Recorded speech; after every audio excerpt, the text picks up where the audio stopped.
I know it's a cliche to say, but I truly feel like I'm very happy to be here in your presence. And to adjust the tone. Okay, this is not enough high and not enough mids. So which one? So mids and highs, just turn them up. Mids? Mids. Okay, now it's sounding better, right? And highs just a little bit more. Hare Krishna. Okay, and mids a little bit. The reverb, is the reverb, somebody turn the reverb on. Or echo, whatever, sometimes called echo, but it makes the sound. So should I put it to reverb or no? No, turn it off. Is it off? Yeah, it's off. It's on flange. Flinch, what's that? Okay. Sounds good. Actually, yeah, that's good. Okay. It's not reverberating anymore. Okay, just let me pull up my notes, one of these modern gadgets.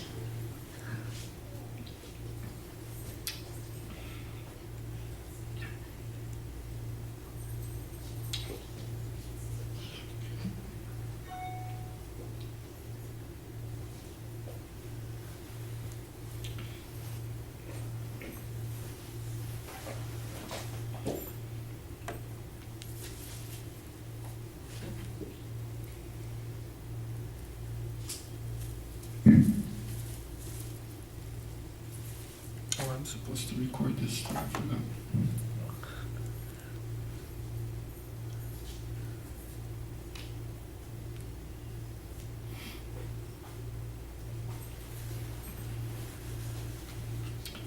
It is recording, it is. Okay. Back to my notes.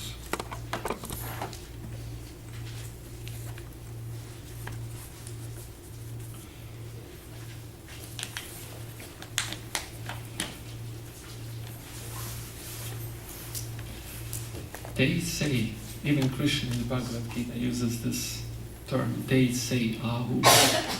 Ahu's thorn, what is that? Ahu's thorn, Risha and Saru. They say, who says they? Somebody says. It's common knowledge. So they say that for 1 hour of presentation, you need to study 3 hours. I've studied about 2.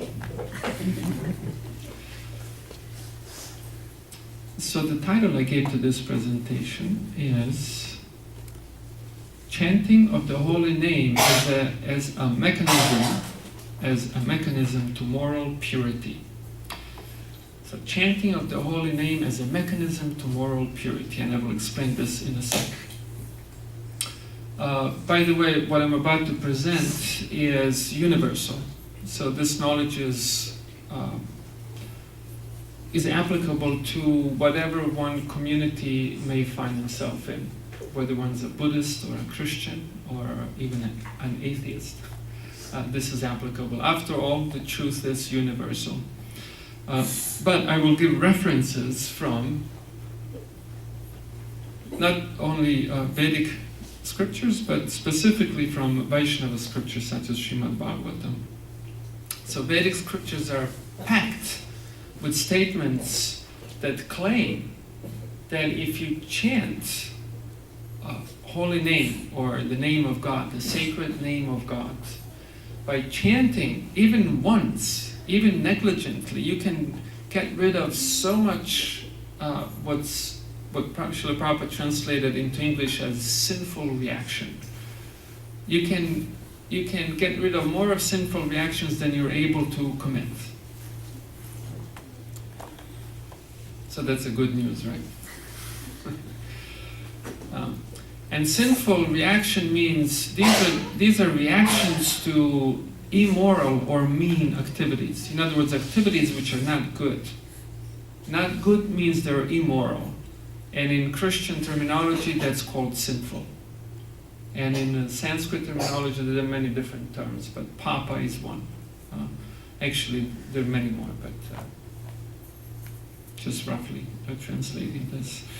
And I'll give you a few examples from the Bhagavatam. Actually, as a matter of fact, the last verse of the Bhagavatam, Nama Sankirtanam Yasya Sarva Papa Pranashanam Pranamo Dukkha Shamanas. Tam namami Harim Param. I offer my respectful obeisances unto the Supreme Lord Hari, the congregational chanting of whose holy name or names destroys all sinful reactions, and the offering of obeisances unto whom relieves all material suffering. So by chanting name of Hari, one gets rid of all sinful reactions and all of material suffering. That's stated, that's the claim.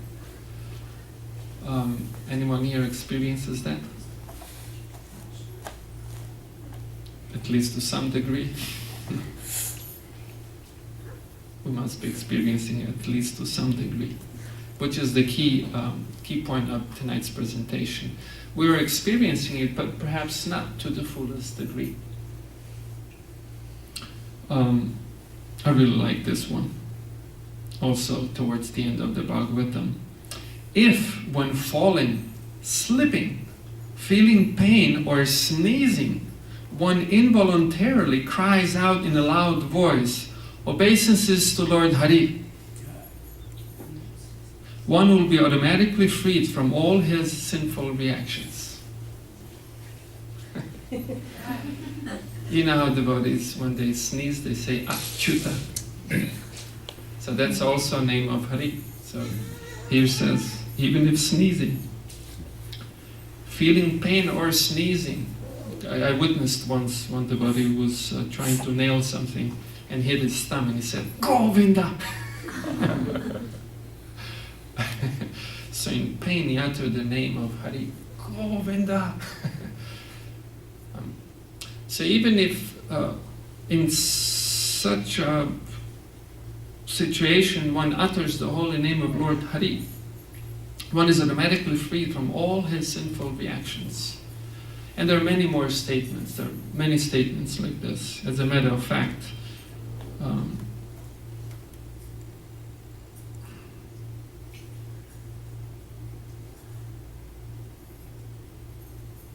don't think I printed that. That's right. Correct. But I have produced it here. Did something fall? Oh, off of the picture. Whatever was said is being experienced. Well, in America, people say confirmed, but we don't know. Maybe Krishna wasn't happy.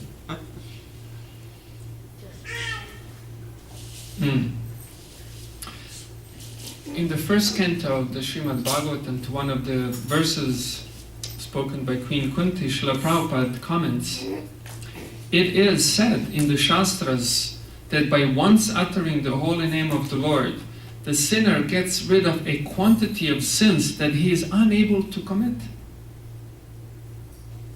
Such is the power of uttering the holy name of the Lord. There is not the least exaggeration in this statement. Actually, the Lord's holy name has such powerful potency. But, we'll read that at the end, tonight, at the end. We'll read. Is anyone familiar with this purport, perhaps? No? Okay.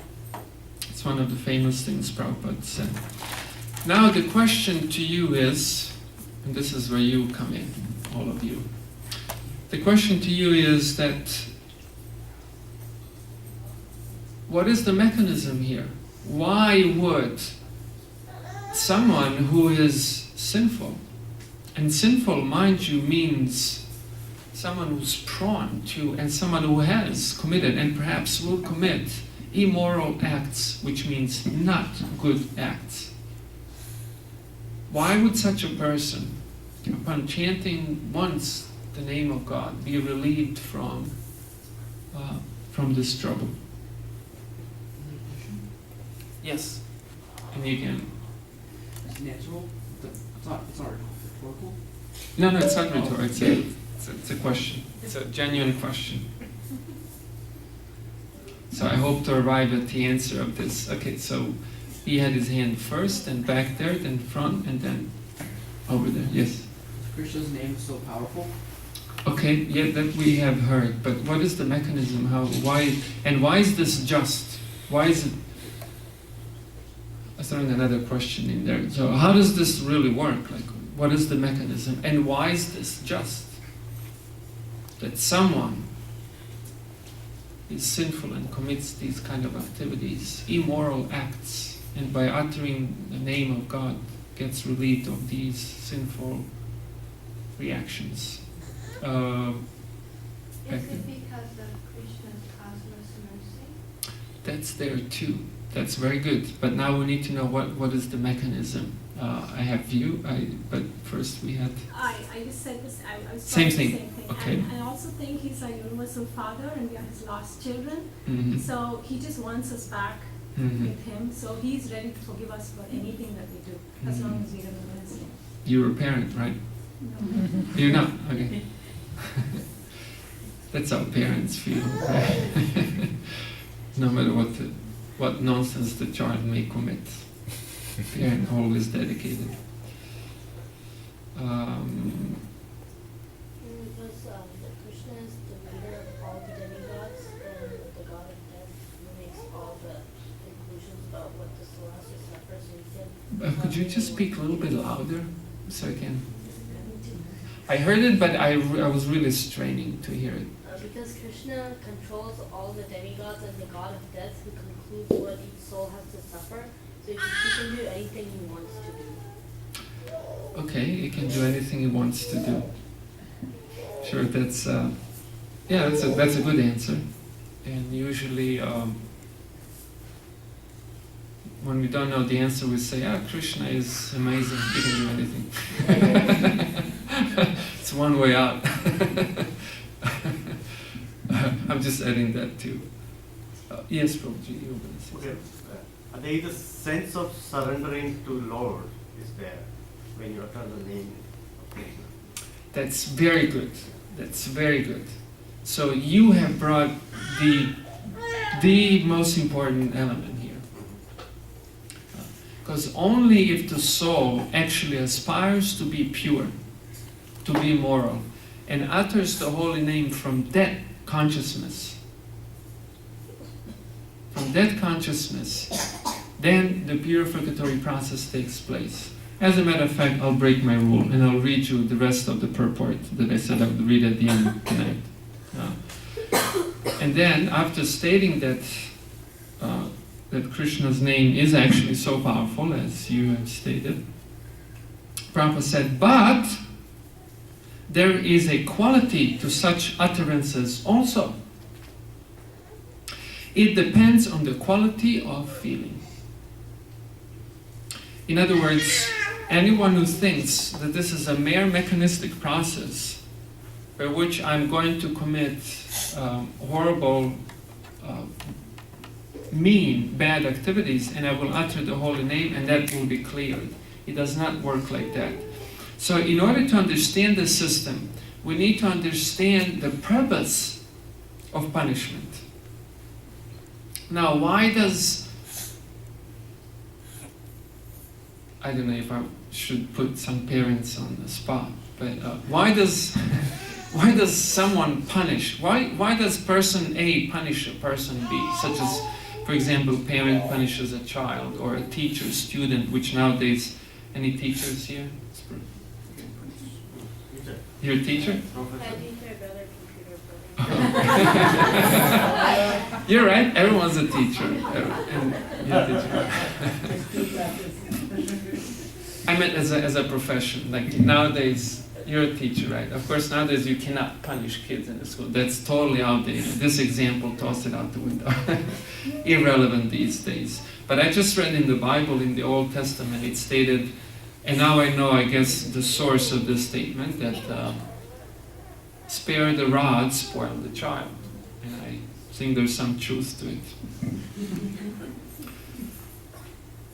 So why would a person A punish a person B? Why does one person punish another person? If they have an understanding like you're not following my rules or whatever, If they not, excuse me, could you? following the rules or rules. examples or whatever, like the way I expect you to behave. Or Uh-huh. Okay, but there's got to be a deeper meaning. Was that a hand up? as an atonement. Okay, so why should one atone? So the sinner can. Let's just give her a chance to, So that he learns and he doesn't repeat the same mistake. so that he knows and does not repeat the same mistake. That's very good. Yeah, same thing, that consciously correcting their mistakes. Correct. In other words, the only reason why a mentally healthy person and emotionally and morally healthy person would punish another person is to help that person understand the value of the activity they have committed. Because if a person does not understand the value of the mean activity they have committed, they will do it again. And that is a scary thing. And when all other education fails, these kind of people are locked up. So morally and emotionally healthy people, they correct other people to help them understand the quality of their acts. When I was in your house, there was that book, Philosophy for Kids, right? And the first lesson was lesson on morality. Do you remember the question? What was the question? Is that if something is yours, if you borrowed something and now your friend comes and asks you, can I have it back? Should you give it back or should you just ditch that friend? And then I don't know if you all heard this, but if somebody lent you something, let's say a phone, you use the phone, you're done with using the phone, and it's time to return the phone. Now you feel like, oh my goodness, I love that green color, I would like to keep it. So why don't you keep it? Does not belong to you. Does not belong to you. It's not good. You're learning the first moral lesson. In other words, the morality is not judged by what you want or what you feel. Morality is beyond that, what is correct. And often, as a matter of fact, often you run into people, even ourselves, have skewed vision of what is moral, what is immoral, what is right, what is not right. And because we're committing immoral acts, we're being administered pain to help us understand that quality of that activity. This is called karma. If there was no reactions, these kind of reactions to our work, how in the world would we ever be able to tell the difference between moral and immoral act? It begs the question that most of us don't remember our previous lives, so when we have karma. Yeah, we can. How can Could you note that down? We can discuss that afterwards because it would take us slightly off the track here. But it is a good question, and intelligent people have asked it before, so we can come back to that. Probably karma is reason for punishment also then. But punishment, you don't understand why you got it, so it's probably karma. Correct. Correct. So if I do good, I experience goodness. And if I do bad, I experience badness, experience pain. And so therefore, thoughtful people have concluded that because I'm experiencing pain in this life, means I'm not doing something right. I'm not fully moral person. So, having said that, now, do you have a board maybe, like right in the room here? If not, no worries. We'll just imagine it in our minds. Mine's an amazing board. Very flexible. We can draw on it.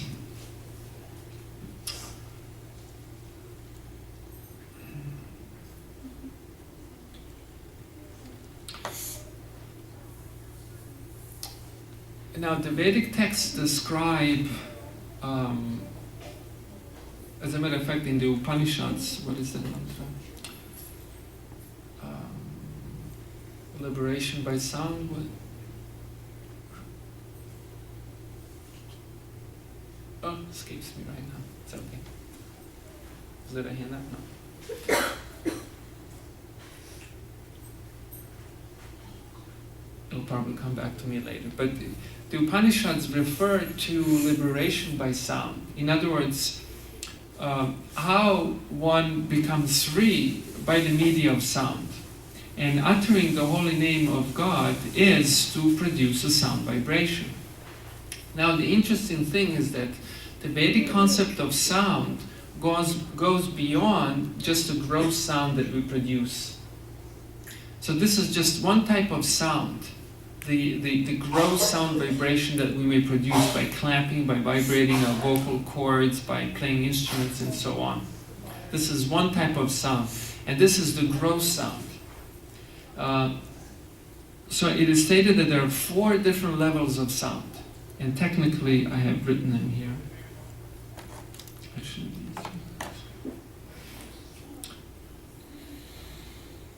Vaikarivak, vak means like vach, to speak, right? So sound.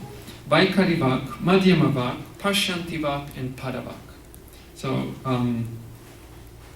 Vaikarivak is the sound that forms on the platform of the body. This is the gross sound that we just produce like this.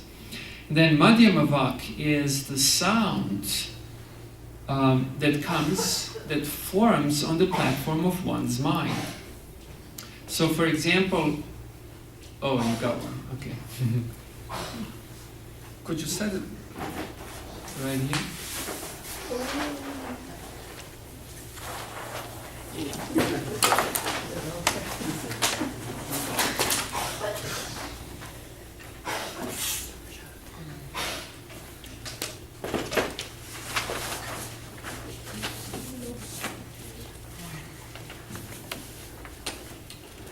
Could you set it over here? I think now everyone can see it, right?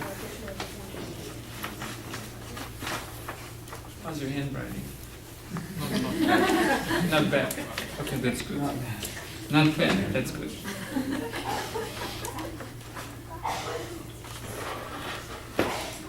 If you could just write here, body, yeah, body, yeah, just body, mind, intellect, and soul. Just one above the other. That's all we're gonna need on the board.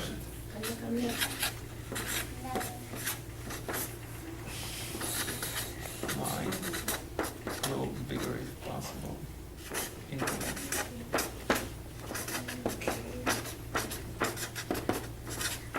And then soul. Okay, is this visible to everybody? Okay, let's see. Okay, now you're off the hook. That's it. That was a good job.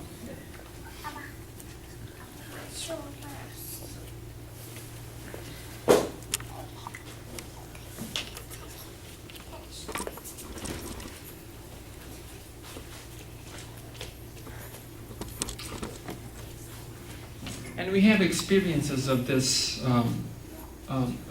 in our lives. There's some meaning, there's some thinking behind our activities. So similarly, behind producing a gross sound, that sound first formulates on the platform of the mind. Is this one thing to fall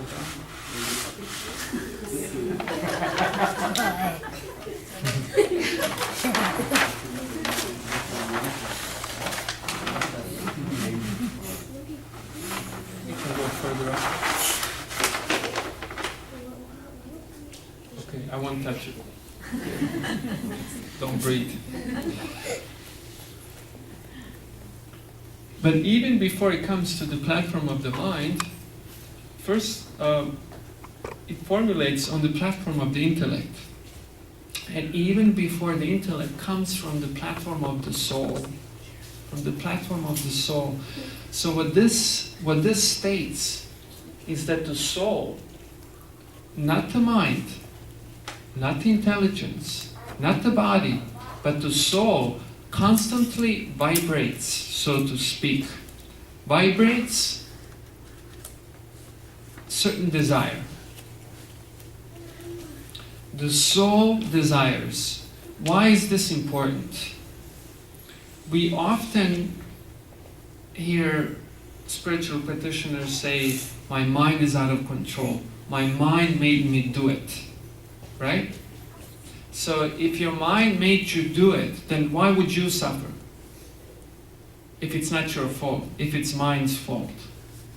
But the point is that the mind is operating on the... Mind is like an application that operates on an operating system. Is that a good example? And the operating system is the soul. And because the soul vibrates a particular attitude, that attitude later on crystallizes as it comes down through these platforms in varieties of different activities and very specific thoughts. And I'll give you an example.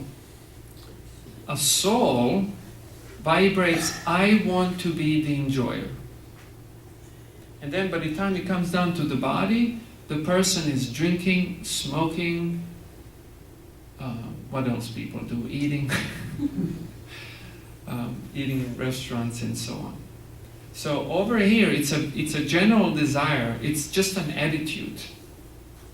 And so by the time it comes down to the body, it becomes a multitude of details. Millions of details. And there's no end to them. But it all begins with the soul. The soul desires something. The soul has an attitude. In other words, we have an attitude. Man, you got an attitude. And that is the problem. So we cannot blame the mind. We can't blame the mind, certainly, but we have that mind, and that mind operates the way it operates because it's running on an operating system that it's somewhat immorally crooked. And because it's immorally crooked, therefore a lot of immoral activities manifest on the platform of the body, where we speak, where we act in different immoral ways.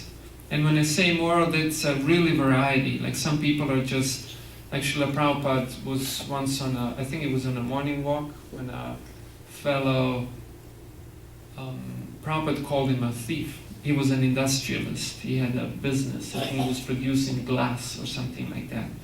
And Prabhupada called him a thief.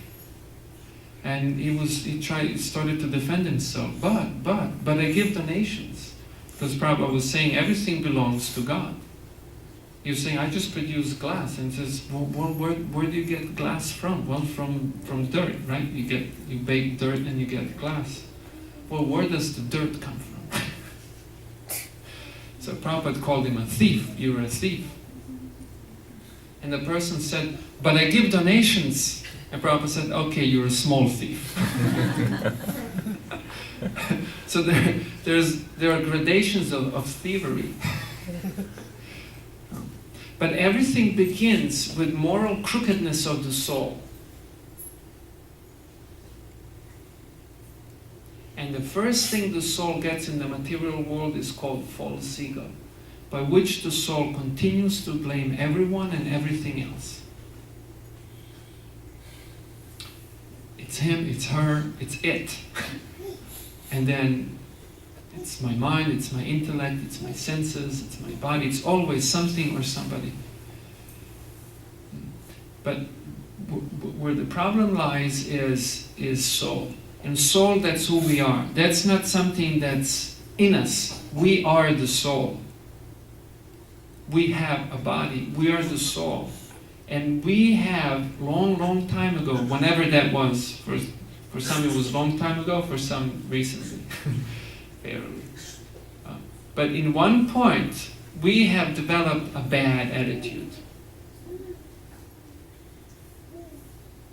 And now with this bad attitude, here we are in the material world, having the material body and senses, trying to realize, trying to satisfy this attitude, this vibration that's constantly going, I want to be happy. Okay, you want to be happy, that's fine. But the crooked soul has a crooked concept of what it means to be happy. So the Vedas teach, and this is up for your consideration, that Vedas teach you're eternally a servant of God. Not only servant of God, but servant of everyone and everything, with God in the center.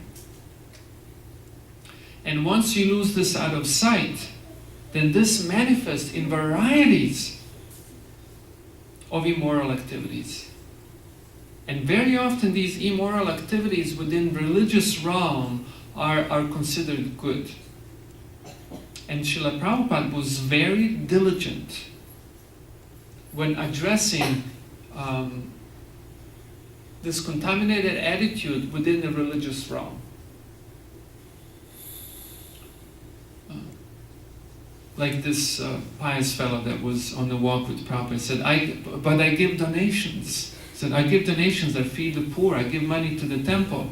Prabhupada said, you're a small thief. But you're still a thief. You may not be as gross as someone else, but in other words, Prabhupada was trying to tell him that you have, to a certain extent, this attitude. I'm not the servant, I'm the enjoyer. And we can judge ourselves, we can check our pulse. To what extent do we consider ourselves servant? Is how we use our money, how we use our energy. Money is actually a form of energy. What do we use it for? To serve or to fortify ourselves? Or our extended self in the form of my family or my nation, my team, my whatever. So this is a lot to think about. And for many people, this is even impossible to comprehend because of the astounding amount of false ego. They cannot even begin to comprehend the difference between a servant and an enjoyer. And often these people get upset when you speak like this. So very often you have to be careful. Otherwise you lose the person. May call police on you. He called me a servant. I know first time I went to the temple, to Hare Krishna temple, and I saw people bowing down. And I was thinking, I was becoming angry. What's wrong with these people? They're bowing down to someone. In other words, my false ego was absolutely, to put it in ordinary English parlor, freaking out.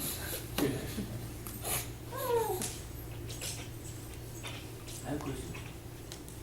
Okay. What was But if it doesn't build on the presentation, then we'll pause it and we'll address it later. But if it is, then we'll address it right now. So go ahead. No, this you said the soul gets an attitude. The soul is part and parcel of Krishna, right? And so Where does that come from? that quality is there. So it has a quality. It knows that it is a servant, but that is distorted by some reason. And so how that is the thing. I mean, how it develops that quality? Because it is pure. It doesn't have desire. Soul shouldn't have. Correct. The soul has that freedom to be immoral. That's the answer. The soul has the freedom to be immoral. So just adding to the question, so what happens, so we know that some point of time, long time ago, the soul developed this attitude. So what if a soul perfects his life, perfects and goes back to the spiritual world and then again develops it? So is that possible? Yeah, that is also addressed in specifically in the Bhagavad Gita in several places.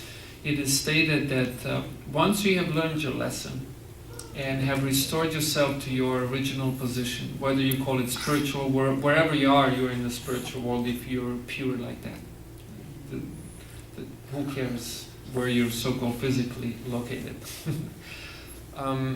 It is stated that the chances of making the same mistake are so minuscule that Shastra very often states that when you learn the lesson, you never make the same mistake again.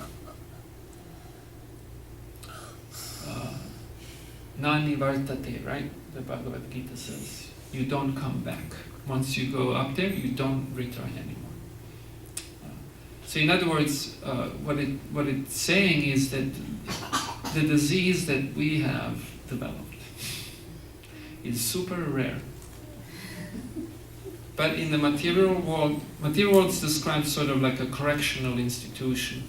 So once you, in ordinary English means jail or prison. So once you're in the prison, you're surrounded by prisoners. So to be a prisoner seems to be the standard.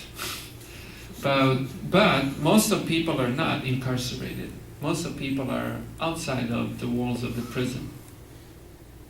And so that is our situation.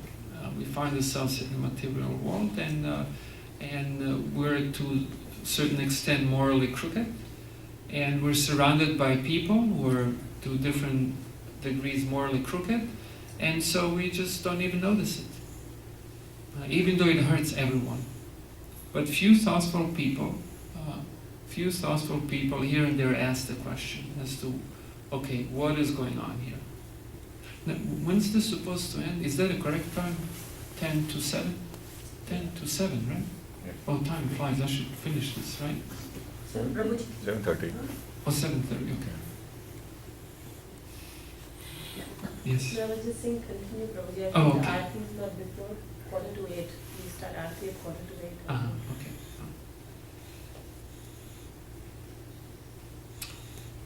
All right. So on with the presentation.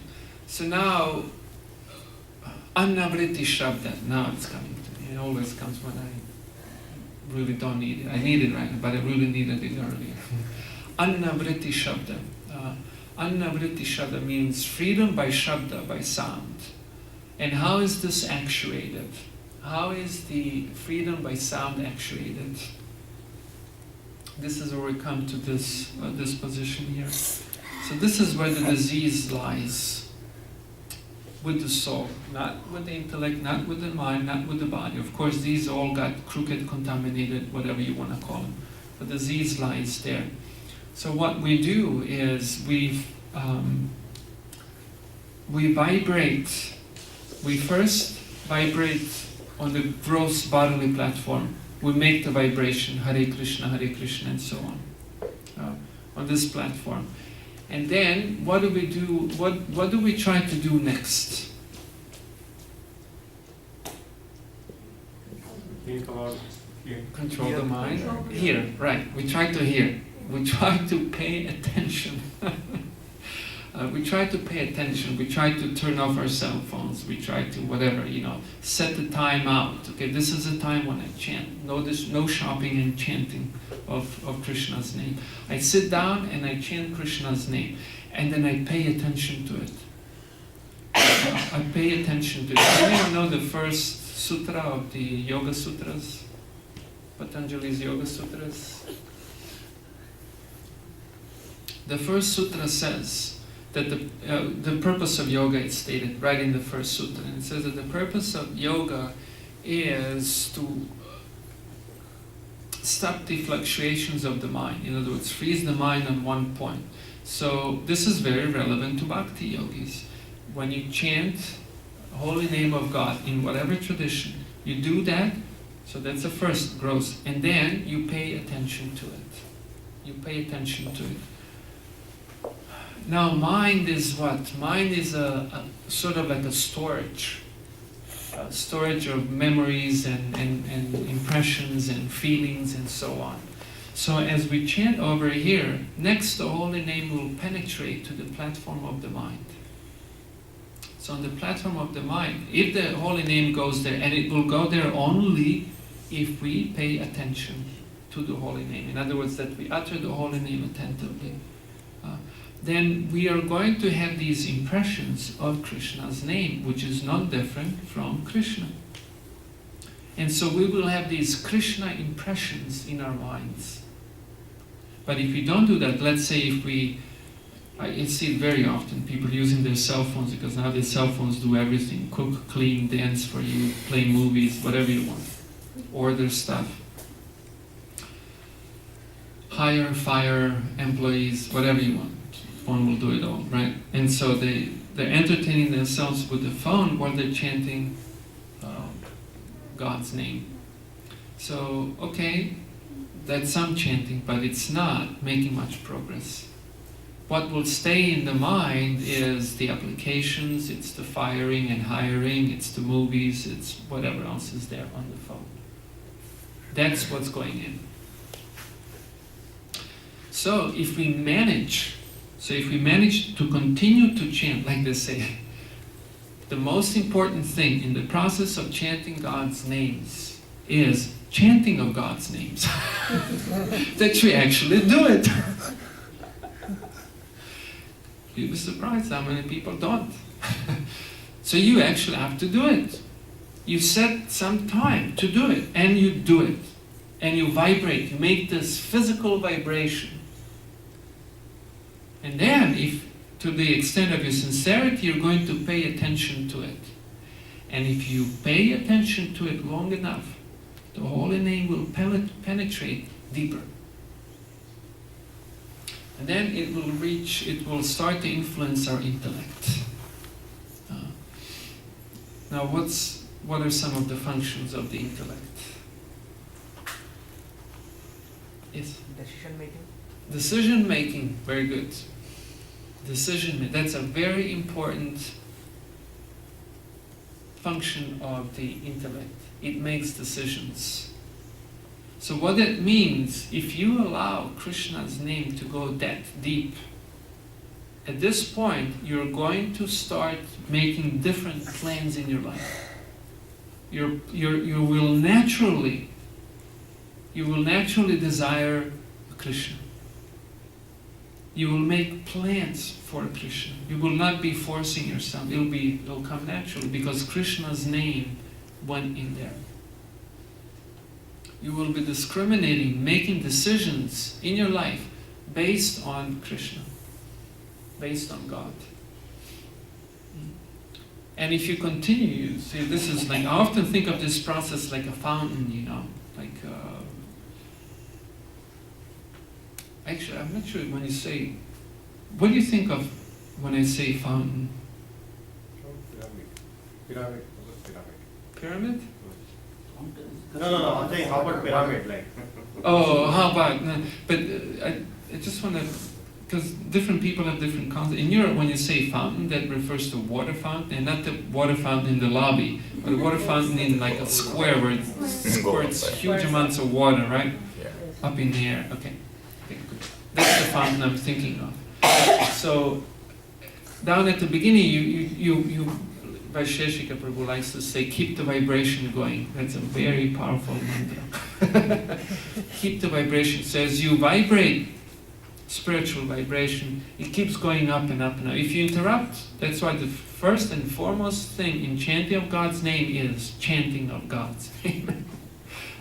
So if you continue that, then the water keeps going up and up and up and up. As long as you continue doing that, and then eventually reaches the soul. So what we have just described is a reversed process, because you see, initially from the soul comes this crooked attitude, and then manifests down throughout all these levels as crooked plans, crooked thoughts, crooked memories, crooked activities.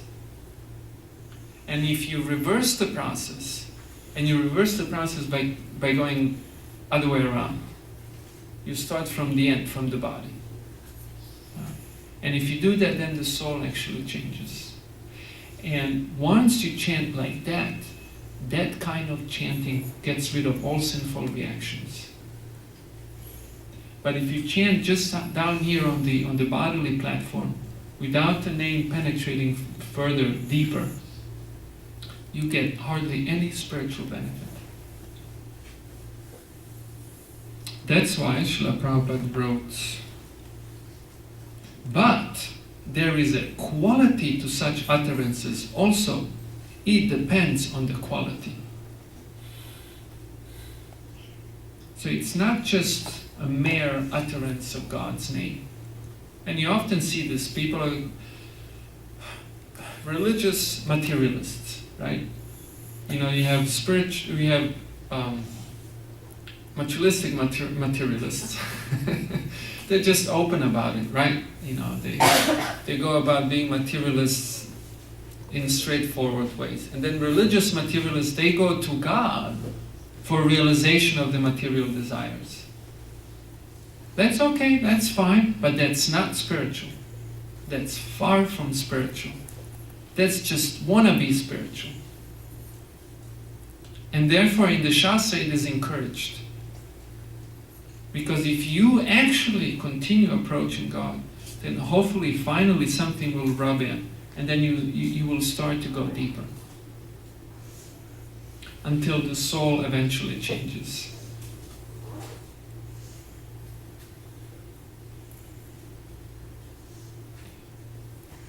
Yes? I had a question. If you see the hierarchy here, the intellect is lower than the soul. So if the intellect just decides that I want to chant the names of the Lord, what's the guarantee that the soul would actually adhere to that, given that the soul is actually, the intellect is actually lower than the soul? Yeah, that is the problem, right? We're trying to trick the monster. We're sort of trying to trick ourselves.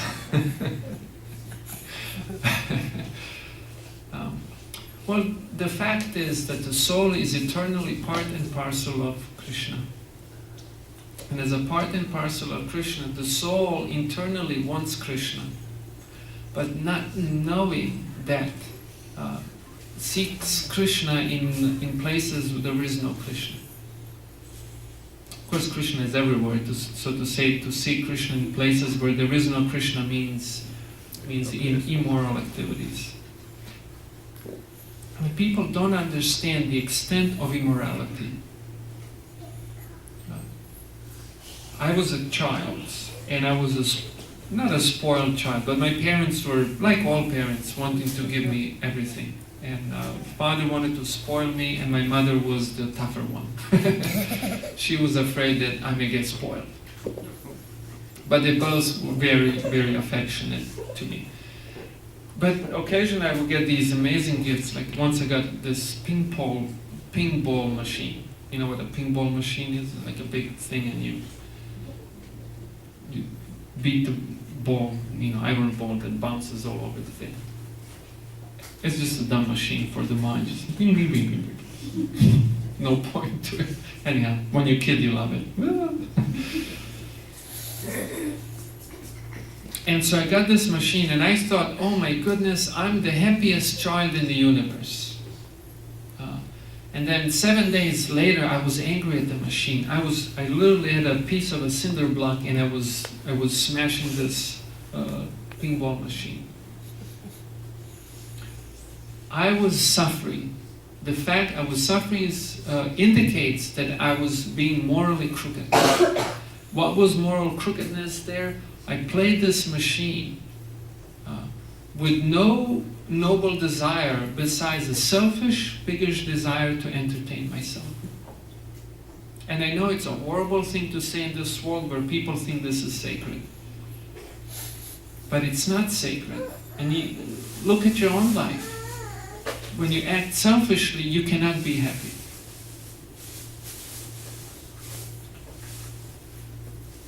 When we act selfishly, we cannot be happy, because being selfish on any level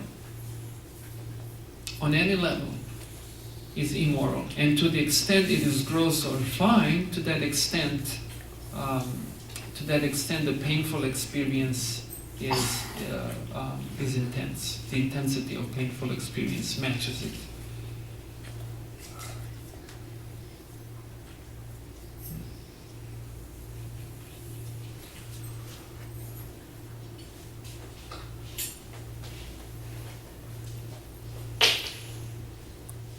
So even kids can have a realization of what it means to be morally unsound.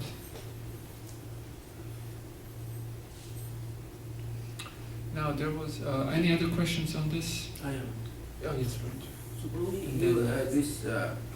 the way you describe this, that it has to be so pure, the chanting, So if a really sinful person, really bad person, they have no chance, because they will never chant to that purity. How will they do it? Therefore we find in the Bhagavad Gita, Antavatu Palam Tesham, no. Yesham tvantagatam papam jananam punya karmanam. Te dvandva moha vinirmukta bhajante mam drida vrata.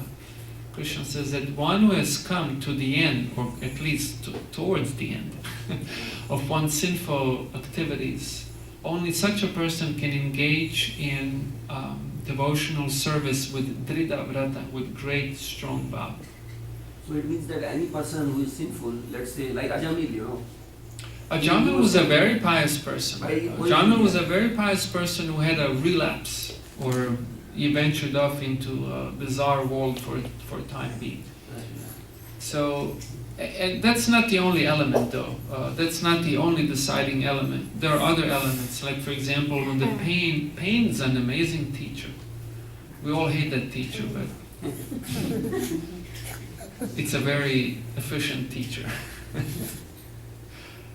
In Hungary, devotees have beehives, and Badrinarayan Swami, when he was visiting there, he asked the devotees, how long have they been keeping bees? And they said, oh, just for a month. And he said, you never actually kept bees before? No, first time I'm doing it. And you learn everything so quickly. He said, yeah, well, with bees, the learning curve is very steep.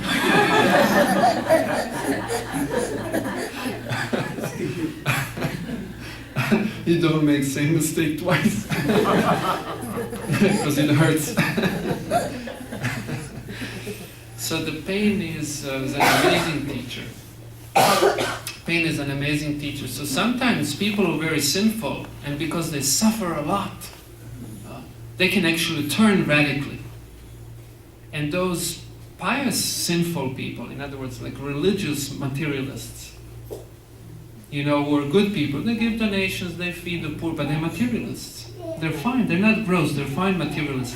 They can stay in their position, Bahu Janma Koti Yadi Shravanam Kirtanam, Tabutanapaya Krishna Pade Prem Dan, for millions and millions and millions of lifetimes, life after life after life. Krishna Das Kaviraj Goswami says. So, by the way, this statement is not meant to discourage someone, it's meant to encourage you. It's meant to encourage you not to be fake, but to be real. Like if you really want God, if you really want ultimate moral purity, yeah, just go for it. If you don't want to go for it, that's also fine, Krishna says. Fine. If you want to be halfway, that's your problem. You're not going to be happy. You will experience one problem after another.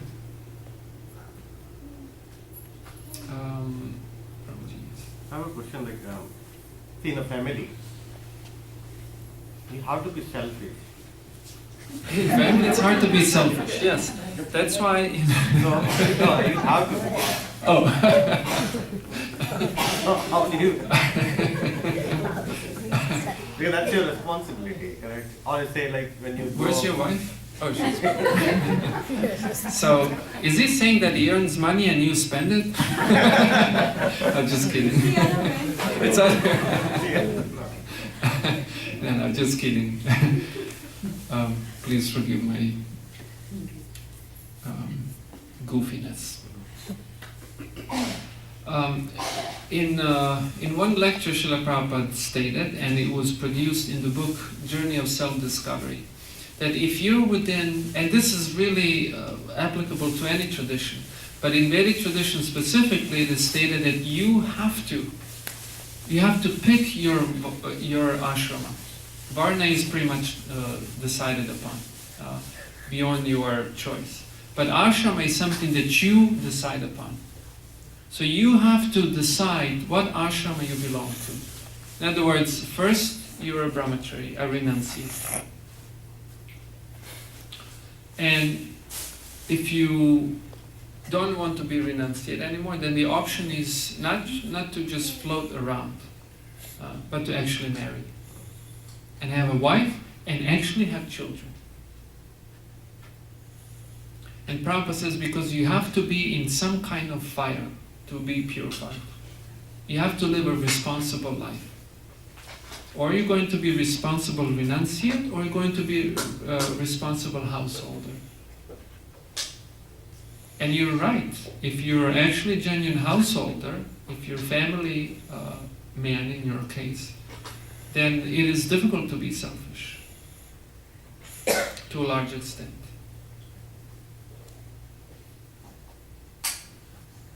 Kids, I mean, I know for myself, only when I entered early 20s did I start to appreciate what my parents were doing for me.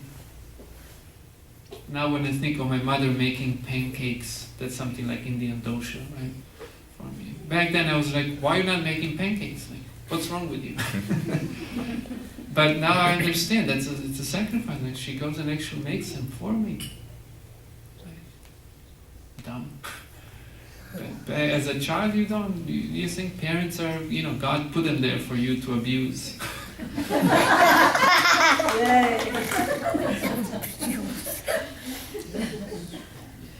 No, there's one more element is that basically now,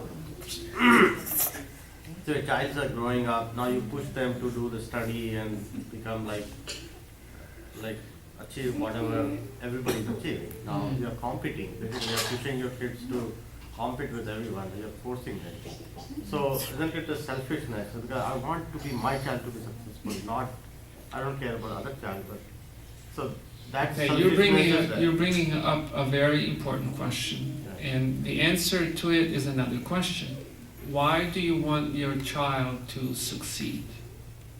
I don't know. Succeed, and I presume that you're thinking of a material success. In other words, that your child is not going to be uneducated and poor, right? So why do you want that for your child? You don't have to answer, but that is the answer. And now we can use the example of pyramids to satisfy your suggestion. If we think of our activities, they very much resemble a pyramid. Imagine two people shopping at, I'm not going to promote any stores, I'm going to say name of a store, but I'm not going to give them the satisfaction. At a grocery store. And externally, they're both doing the same thing, shopping. Right? But actually, they're doing two different things. Because if you ask one person, what are you doing? They say, okay, I'm shopping for vegetables. And they're both shopping for vegetables. And then you ask the person, one, why are you shopping for vegetables? Because I need to cook. So actually, you're not shopping, you're cooking. But then you may ask, but why do you want to cook? Well, because I want to eat. So you're not shopping, you're not cooking, you're eating. Why do you want to eat? I want to stay alive. So you're not shopping, you're not cooking, you're not eating, you're surviving.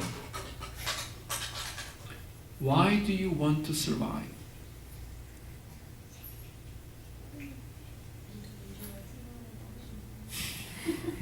This is the existential question. In other words, at this point, we're brought to this existential question, why do I live? And that is the attitude that the soul vibrates. Why do I live? If you met a pure devotee of God at a grocery store and asked that pure devotee, what are you doing? Shopping for vegetables. Why shopping for vegetables? I want to cook. Why do you want to cook? Because there are people I want to feed and I also want to survive. Why do you want to feed people and why do you want to survive? So I can serve Krishna. So I can complete my practice and get pure and reinstate myself in a position of an eternal servant of Krishna and everyone and everything else. So that person is not shopping, not cooking, not eating, not surviving, it's actually serving. So why do you have family? You don't have to answer. That's, whatever activity we find ourselves doing, why are we doing it like that? And if you continue boiling it down, eventually you will meet your own attitude.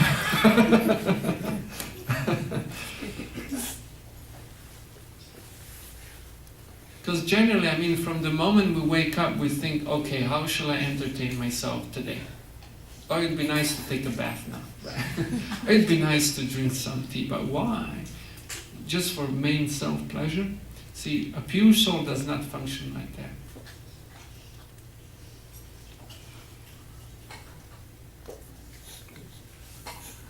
Just is that okay? No, I think that's going perfectly.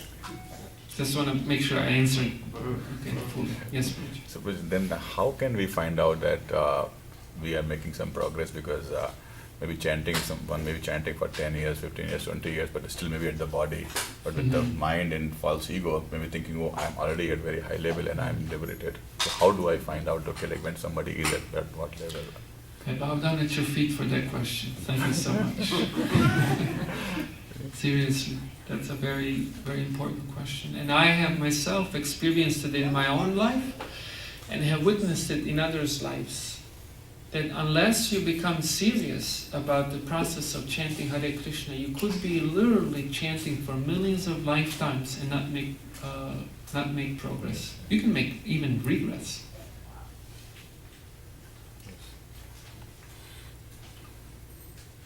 So in other words, to think this activity of praying and chanting to be a mechanical process, even anything else we do, if we give donation for the center, for the deity, to a temple, to a sadhu, why are we doing it? There was once Srila Prabhupada was on the train, and he was surrounded by some sannyasis.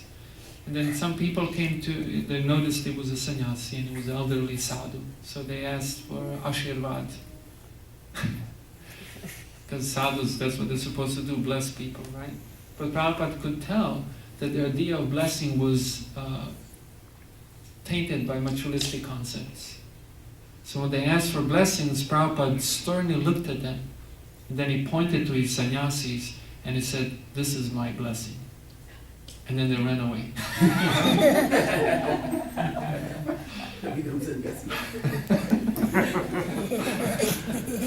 You become a renunciate. Of course, renunciation in the Bhagavad Gita, don't get me wrong, renunciation is not a matter of an ashrama. Krishna says that anashrita karma pha karyam karma karoti yaha sasanyasi cha yogi cha na niragnir na cha kriyaha. That sannyasi is not the one who performs no duty and lights no fire, which is lights no fire means doesn't have a home, and performs no duty. There are no social duties that a man who has taken to a life of renunciation towards his parents or ex-wife or children. There's no more such obligations.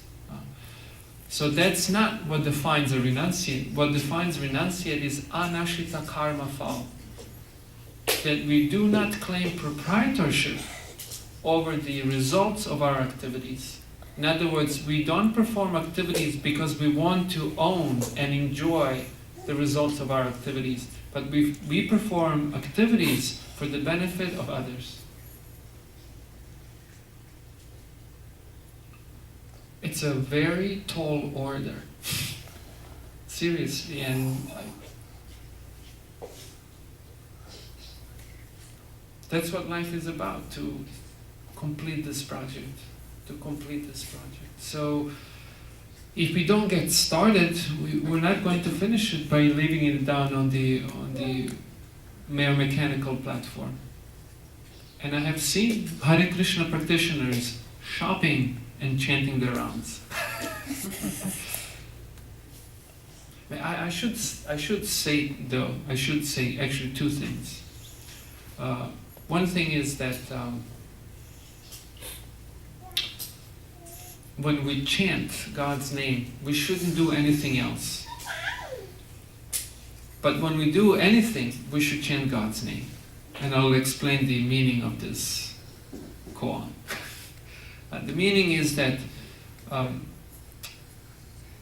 as our practice, the chanting of Krishna's names as our practice, when we do that practice, we shouldn't do anything else. So for example, Krishna conscious practitioners in Iskcon, if they have taken official vow, they have vowed to chant a minimum of 16 rounds of japa, right? Which is 16 times 108 mantras, or Hare Krishna mantra.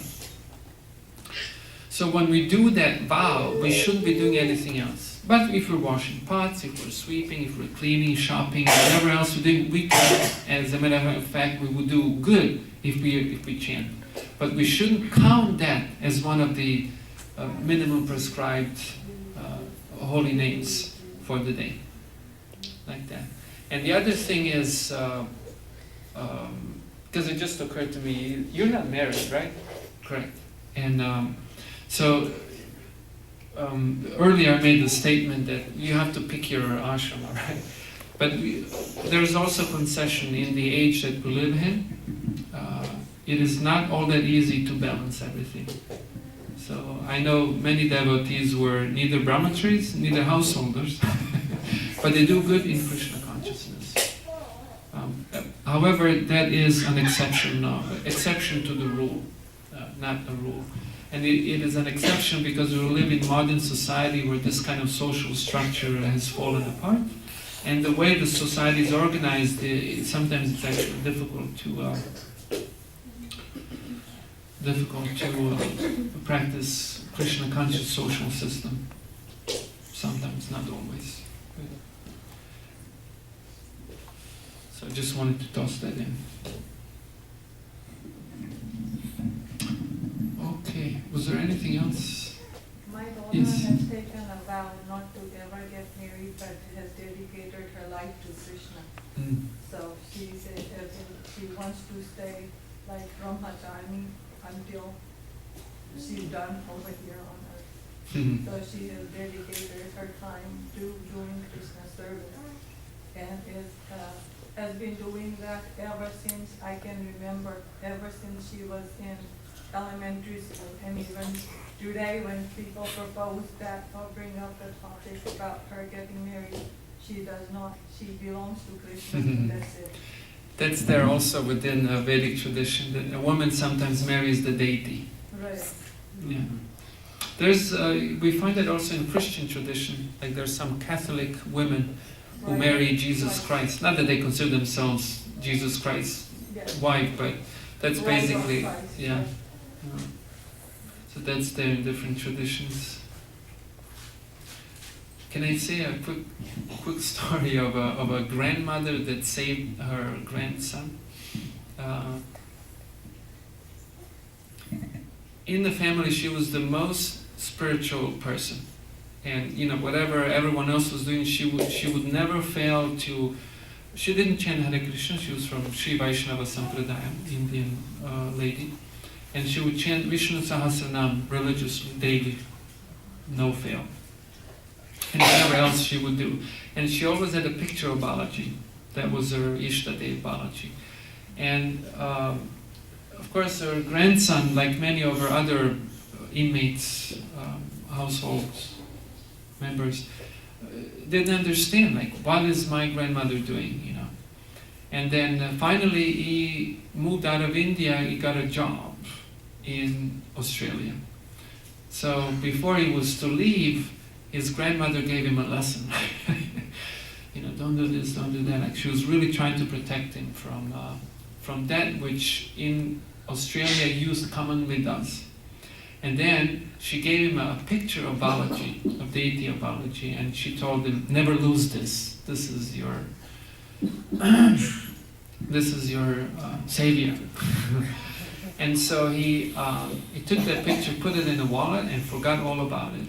And then soon upon arriving to Australia, he became like a regular Australian teenager, which means out of control. And then in one point, he became so miserable, finding himself, and this is unbelievable for someone from a traditional Sri Vaishnava Sampradaya, he found himself working at McDonald's. And it wasn't even one of the salespersons, but he was like cleaning afterwards. I mean, unbelievable, from a Sri Vaishnava Brahminical family. McDonald's, fast food, horrible. Let alone, and he just, he wanted to cry, and he went to the bathroom to cry where no one could see him. And then he remembered the words of his grandmother, and she said, whenever you're in trouble, he will save you. So he pulled out a picture of Balaji, in the bathroom, by the way. Put it up on the wall, and he was offering prayers to Balaji. And he had an amazing spiritual experience right there. And he was begging Balaji to pull him out of the situation, to give him a sign, show me the path out of this trouble. And he came out of the bathroom, finished his job, went out, and the first person he runs into is a brahmachari from his local Iskcon temple. Sold him a Bhagavad Gita. and like in an instant, his life turned around. And now he's a brahmachari in Los Angeles. Maybe I have told you too much. Did he come here sometime? Huh? Did he come here sometime? He has come. He has come here. His name from here. He has come here. Yeah. Yeah. And of course his grandmother is a hero. His grandmother turned him around. What was it? Somebody who... Oh yes. I was going to ask you this. So what is the sign that our chanting is becoming where it should be, like going, becoming pure? And then you mentioned another question is, you mentioned that you should not chant when you are doing some other activities. And I also read somewhere that you should not chant in a moving vehicle, which many of us are forced to do sometimes, because we are doing 16 rounds, but if you are commuting, you count this as, because you're not paying attention to anything else, but still you're moving, Yeah. So is that something is there a concession for that, or? So that's a question about details.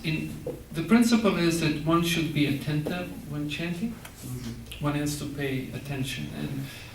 And according to the definition of what yoga is, it really means to freeze your mind on that. Just focus on the Hare Krishna mantra without focusing on anything else. So if you're actually driving and chanting your rounds, you are... And if you're actually chanting your rounds, Not driving, not driving. You are maybe in a train or a bus. On a train on a Or you bus. are riding your bike maybe.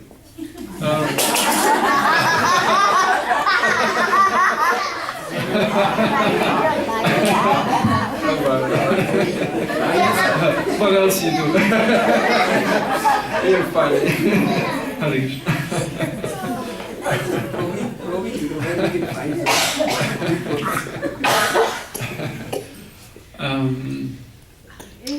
So okay, you're not driving, you're riding a bike. Well then, if you're really paying attention, you should be incapable of driving bicycle, really.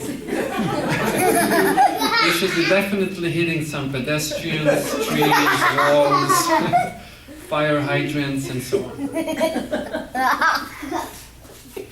So, sure, if you bike, chant, that's wonderful. Chant.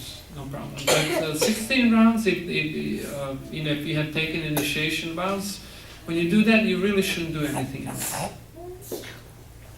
And I know some people say, no, I absolutely have no time. If you truly absolutely have no time, then it's okay. Then it's okay because you're struggling. But honestly, I don't believe there is a single person in this world that cannot make time to chant 16 rounds of japa every day. If they say that, they simply have a skewed vision of a skewed value system. Because when you want something, you'll do it. But they say you have to chant in the early morning, right? So that's the In the morning? You have to chant early morning. Not necessarily. Srila Prabhupada, for example, said that, at least it's stated in Srila Prabhupada Lilamrita by Srila Satsvarup Das Goswami, that Srila Prabhupada would chant 4 rounds upon getting up in the morning, very early in the morning. And then he would chant 4 rounds before each meal. So that's 16. That was his, at least that's stated in the book. For which period he was doing that, I don't know. But so not necessarily, just morning is it's nice in the morning because, the city is asleep, especially if you live in the city, it's a very... I know in San Diego, when I lived in San Diego, unless I chanted rounds in the morning, wherever I went, it was always disturbing. Unless I went like far off somewhere in the forest, which takes hours to run away from the city. That's the problem. Pure, if you chant for the day, it's not that same, you know.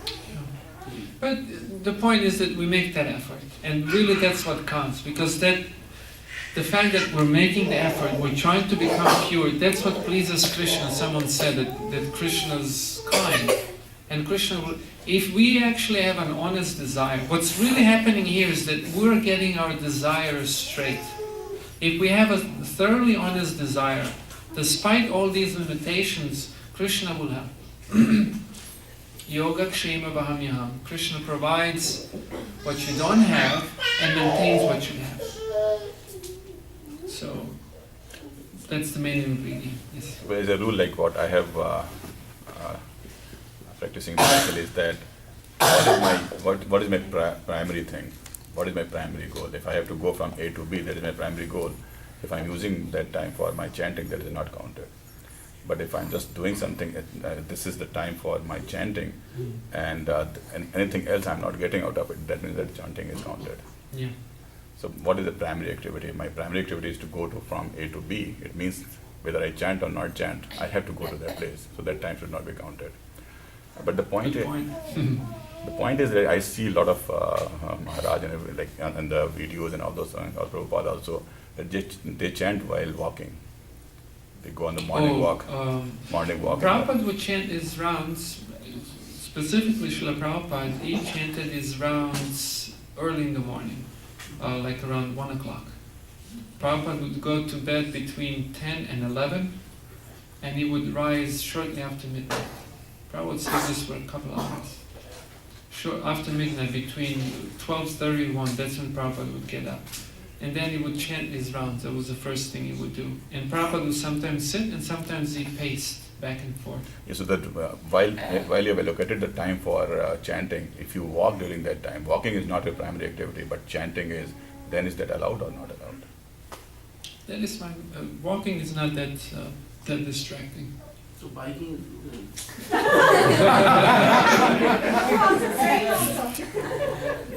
No, I think that if you go for biking but not to go from A to B, then it may be counted. Point is that you are not using that time for achieving something else. You know, biking is so much more complex than when you have a route, like you pace from here to there and there's nothing in the way. You don't have to pay attention, you just walk. Yeah, Prabhupada was walking in his room, you know, like yeah. He would just pace back and forth. It wasn't walking in New York City traffic, you know. But that kind of pacing, that's fine. I mean, yeah. Like many people go around the Tulsi and chant. Yes. Because she had her hand first, and then maybe you.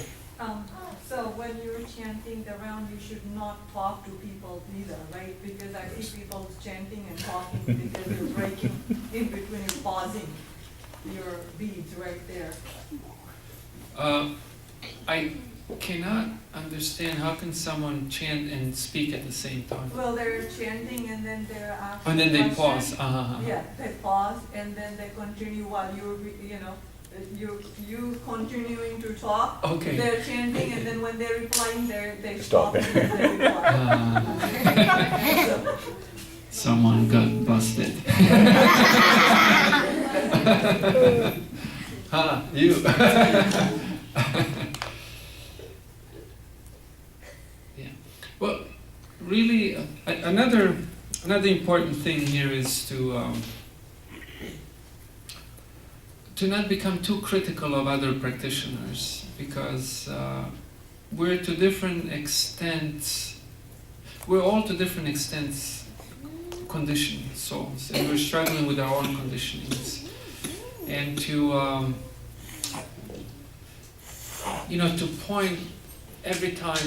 point out to someone every time that person is doing inattentive chanting is not awfully too productive for that person nor for ourselves. So really the most important thing here is to apply this to ourselves to whatever extent we can.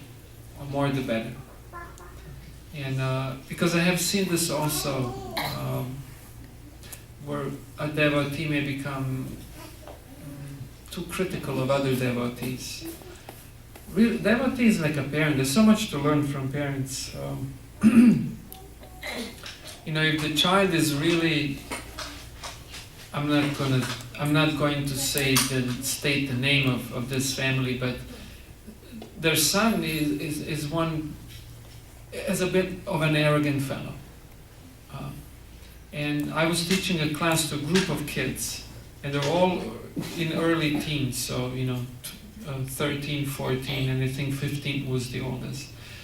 And this particular boy was arrogant, and he was putting down and mocking other kids if they would give wrong answer. And then when I had my turn, I thought I should now humiliate him before everyone, because that's what he was doing to everyone else. I really didn't like it.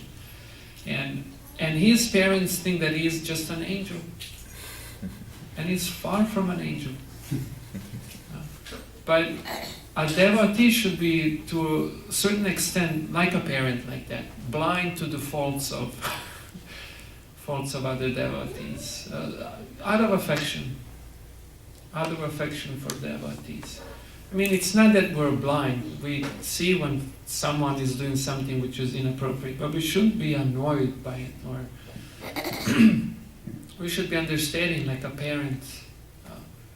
I mean, I offended my parents so many times. Every time my mom made the pancakes for me, and I didn't appreciate it, I was disrespectful.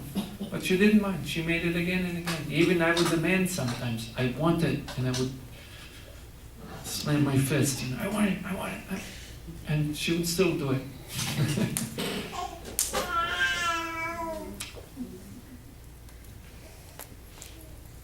So it's important not to lose that out of sight. Otherwise, to become too critical of other devotees is a symptom of a problem, soul problem. Like, again, we have an attitude. We're not a servant. Real servant, is a lover of everyone. Has so much love and affection. Those who are pure, completely pure like that, they're very understanding and tolerant, accommodating, forgiving, unlimited. Oh, sorry, just one more thing. So if we actually become too critical of devotees, one thing that happens is that we lose taste. We lose taste for spiritual life, and specifically for the process of chanting Hare Krishna or chanting of God's names.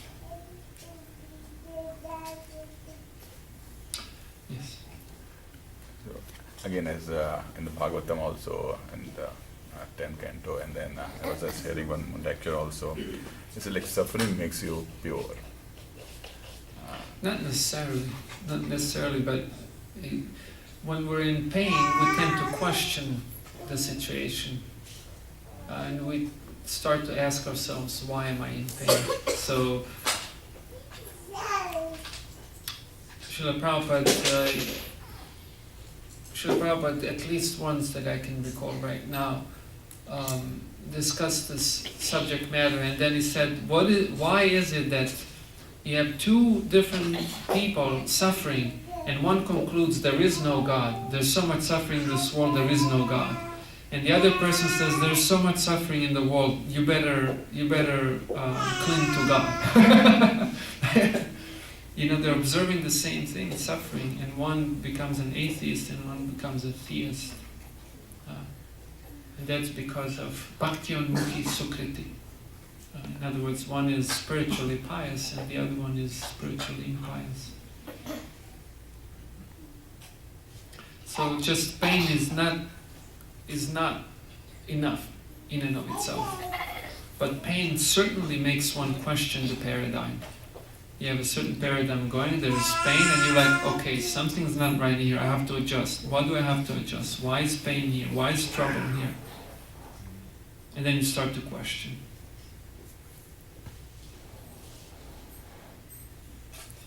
Yes? Prabhuji, what's the difference between, you said, the spiritually pious and then the people, they are very pious, they don't do anything bad, but still they don't believe in God. Mhm. Then why they are like, very pious, they will not even talk bad words or anything, and they do pious activity, but... They're selfish on some level, so they're not perfectly pious. They're selfish on some level. For example,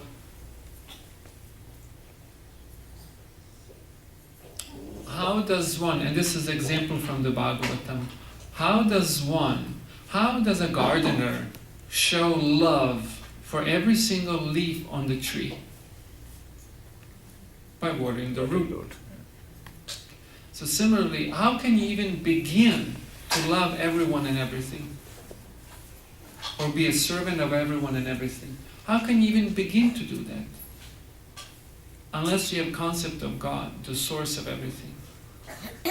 So if you actually love God, that love will manifest in your dealings with everyone and everything.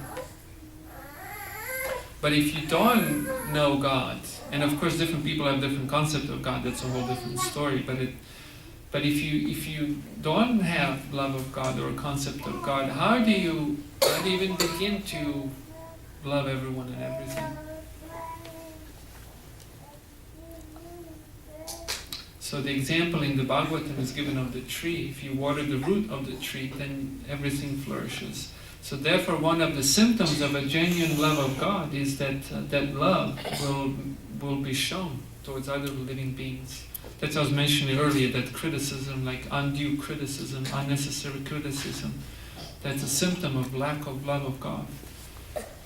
Because Vaishnava theology is very sophisticated, very precise. That's why Vaishnava theology states that God is everything, but everything is not God.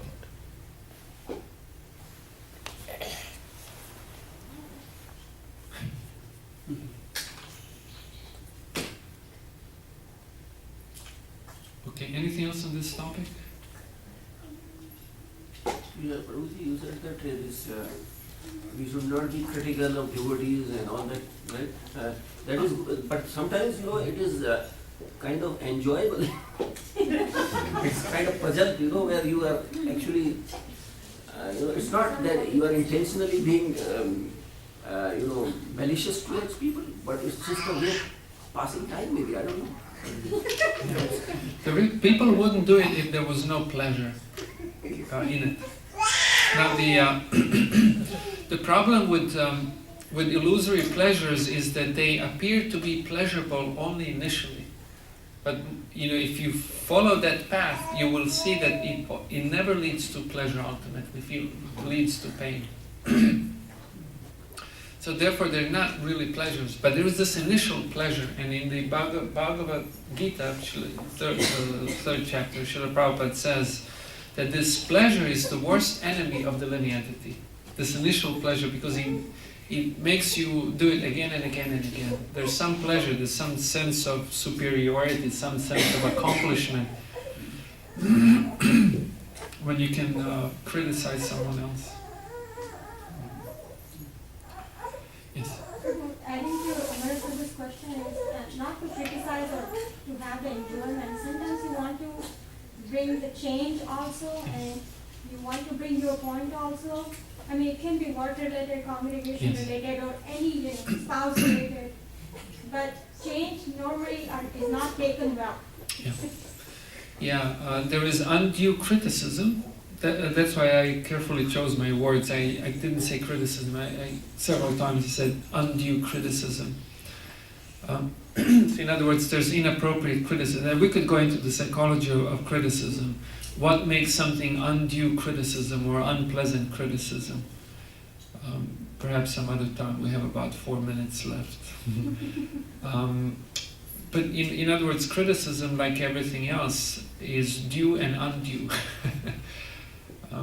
And criticism that comes out of love and concern is not only welcome, but necessary criticism. Like a parent criticizes a child. Parent who does not criticize child is an enemy of the child.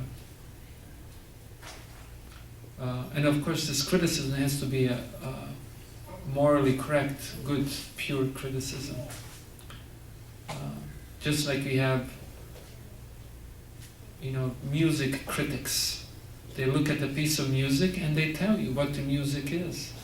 So if you don't have someone to give you a criticism of your work, then how can you know what it is? We tend to be a little bit illusioned by, I have created it, must be good.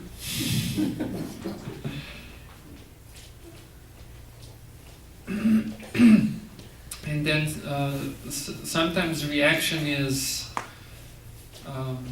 unpleasant, and the reaction could be unpleasant because we have not, because our criticism might have come from a wrong place, or even though it might have had come from a right place, but reaction could still be unpleasant, and then that's the fault of the person who received the criticism. But in Vaishnava etiquette, at least, criticism cannot be offered unless there's appropriate relationship. Like parent can criticize the child, the teacher can criticize the student. Student cannot criticize the child. Student cannot criticize the teacher. Like that. So this is not just because someone randomly decided upon this, but this is because one who adopts Vaishnava etiquette as part of one's own psychology will become a good teacher and will become a good student. So will quickly become a pure person, both teacher and the student. So also in the Bhagavad Gita, Krishna says that not only criticism, but every word we utter has to be, first of all, anudvegam. Anudvegam means undisturbing. We should try to utter words that are not disturbing. Anudvegam karambakyam.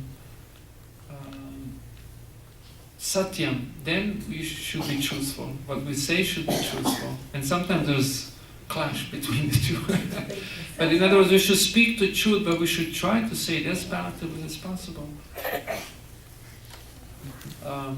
Satyam, anudvegam karambakyam. Satyam priya hitam. Hita. Hita means that our words should be beneficial. And this means a lot. In other words, we shouldn't be speaking just because we have an urge to speak, but we should be beneficial. So similar criticism should be beneficial. So like this, there are different elements that we need to balance. And then ultimately, this is very important. It also says, svadhyaya yasanam chat, that also what we say should be backed up by spiritual authority, such as in our tradition, that's the Vedic texts. In other words, offering opinions just based on puny speculation doesn't... A parent also, it's not easy to be a parent. I mean, the Bhagavatam says you should not be a parent unless you can teach your child how to become a pure devotee. So that means you also... Parents are first teachers, first gurus. So, I mean, I have accepted or given myself to the guidance of a guru, but I chose my guru. So similarly, children cannot choose their parents, but parents should therefore not become parents until they're gurus, until they can teach at least the basics and learn the art of teaching. Otherwise there will be explosions everywhere. Relationship explosions. So, okay, I think our time is up.